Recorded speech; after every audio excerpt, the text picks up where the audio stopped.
সুরমনকাটি ইউনিয়নে উপস্থিত আছেন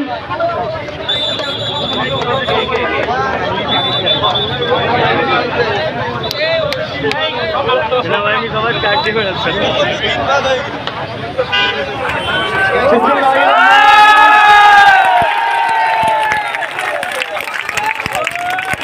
আমাদের দেশের সম্পদ আমাদের রক্ষা করতে হবে। আপনারা আইন নিজের হাতে তুলে নেবেন না।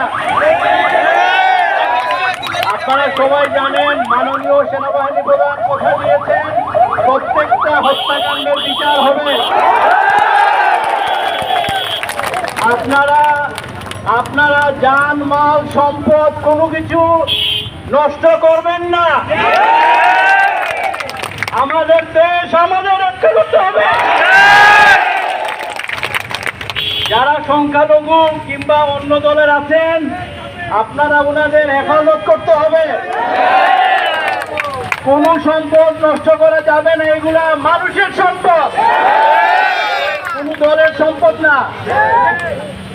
আপনারা ধৈর্য ধরেন। আজকে মাননীয় সেনাবাহিনী প্রধান জাতির উদ্দেশ্যে বক্তব্য দেবেন। নতুন সরকার গঠন করা হবে এবং প্রত্যেকটা অবিচার অন্যায় বিচার করা হবে। কেউ নিজের হাতে আইন তুলে নেবেন না। বুঝতে পারছেন? সবাইকে ধন্যবাদ। আল্লাহ হাফেজ। বাংলাদেশ জিন্দাবাদ।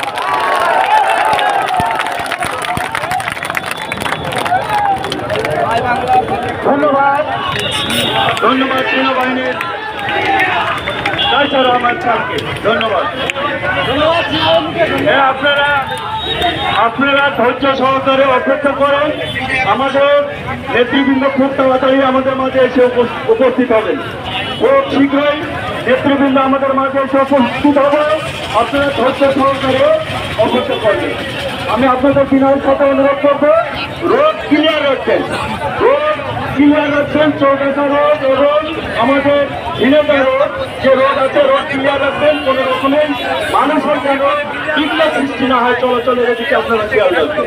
ধন্যবাদ সকল।